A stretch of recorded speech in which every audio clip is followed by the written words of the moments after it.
If this video disappears, you'll know they found me.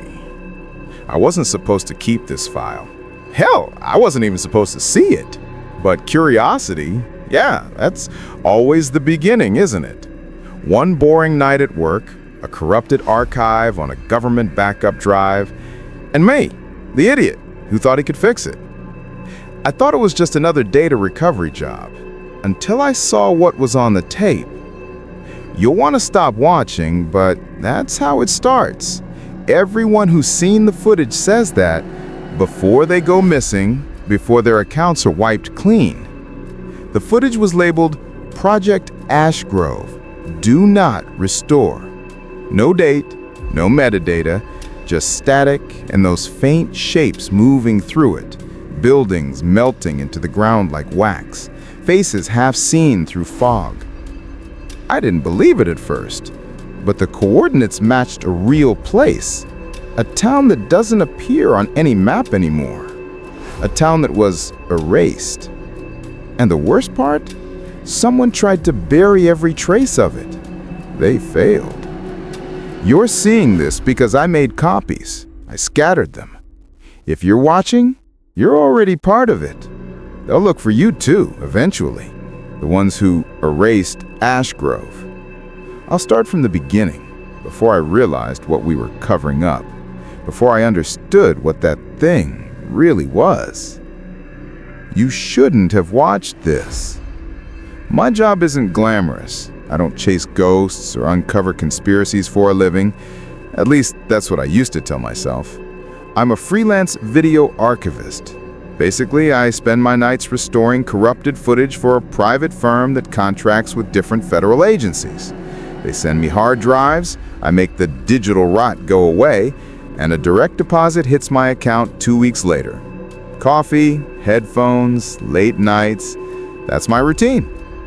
The files I work with are supposed to be harmless.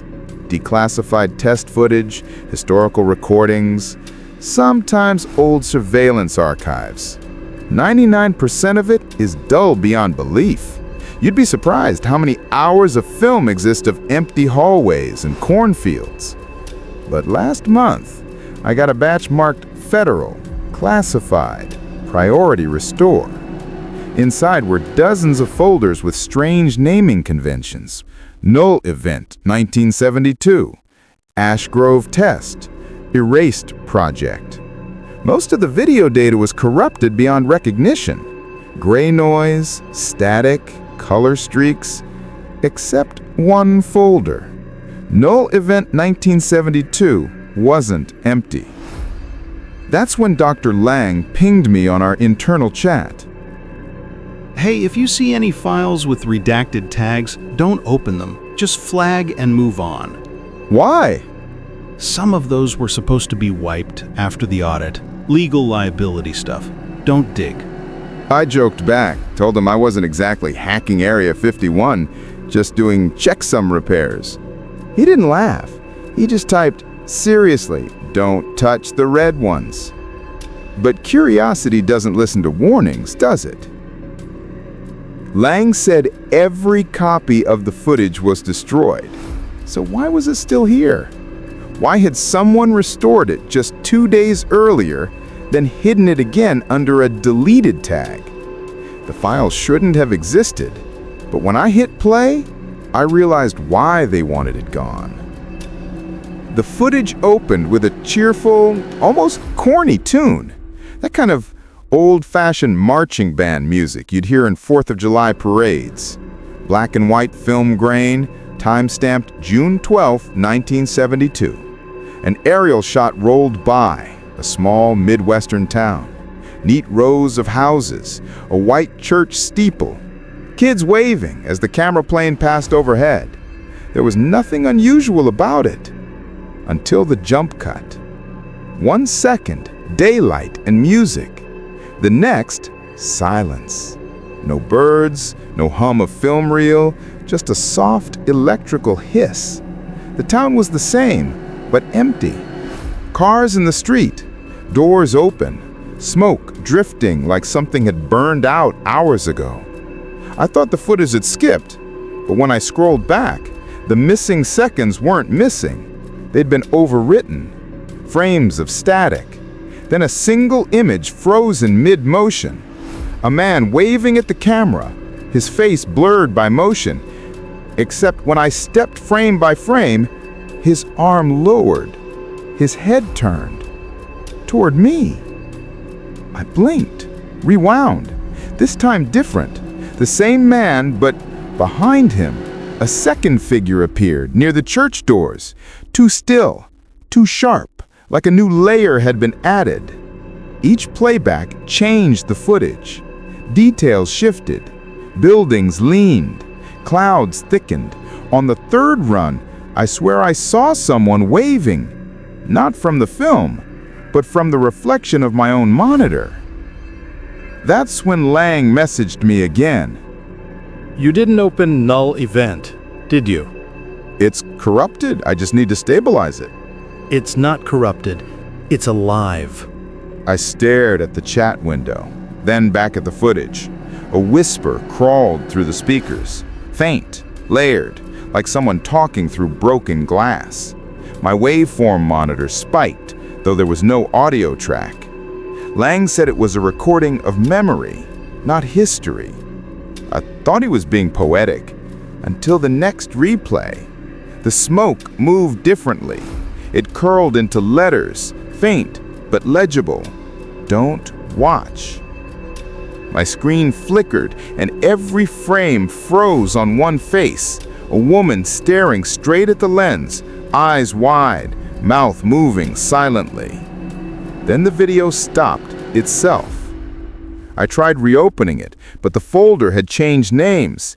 Every file, every backup, the label now read the same two words: Event No.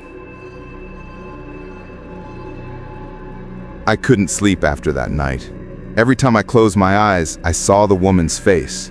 Not blurred like before, but sharp, expectant, as if she was waiting for me to finish what I'd started.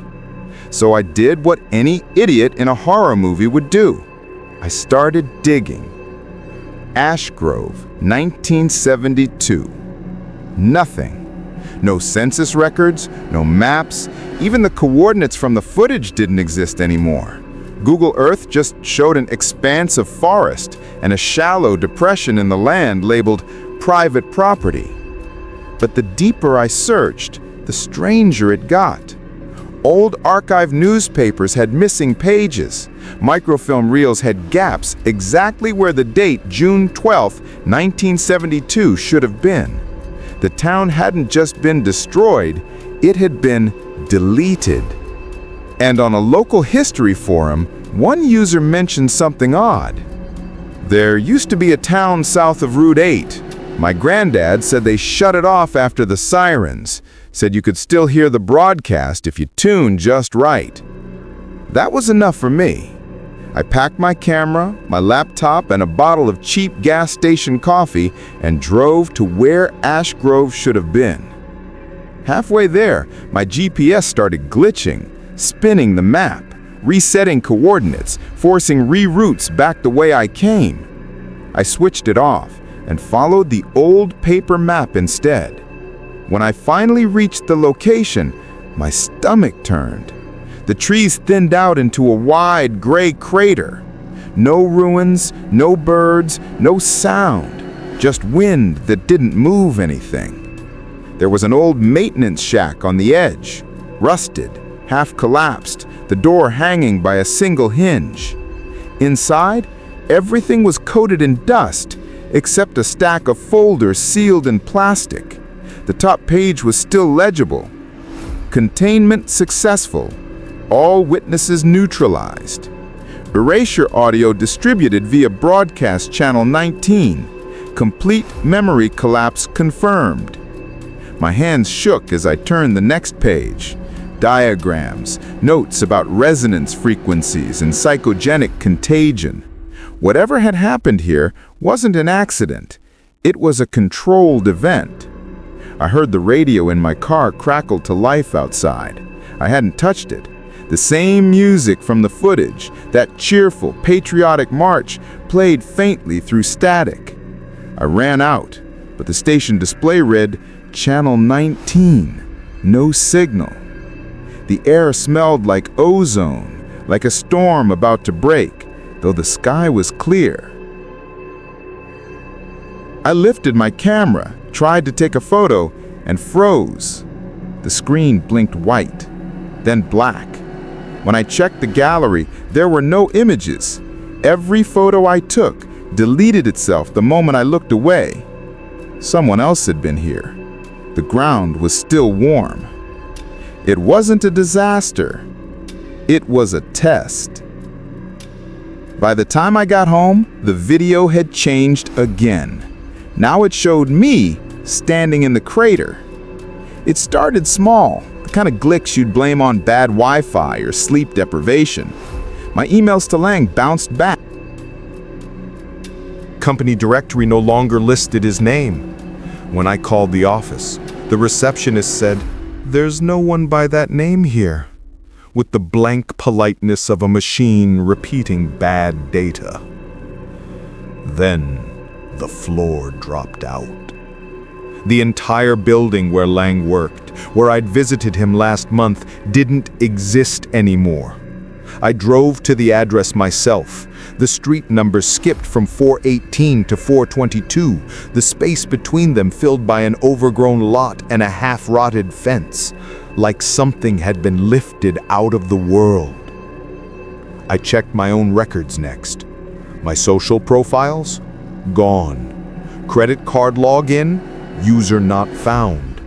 Even my driver's license app showed an empty gray silhouette where my photo used to be. That's when it hit me.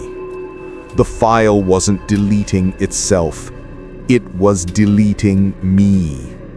I tried making backups, frantic, copying everything onto multiple drives. Each time I saved a new version, something else vanished. An old message thread, a childhood photo, my college transcripts. The more I tried to preserve proof, the more I lost. At night, the footage played on its own. I'd wake to the faint hum of the monitor and see that same aerial view of the town looping endlessly. Only now, there was a new detail. A figure standing in the center of the crater, hand raised, waving at the camera. Me. The audio whispered behind the static, almost gentle. Containment successful. My memories are thinning now.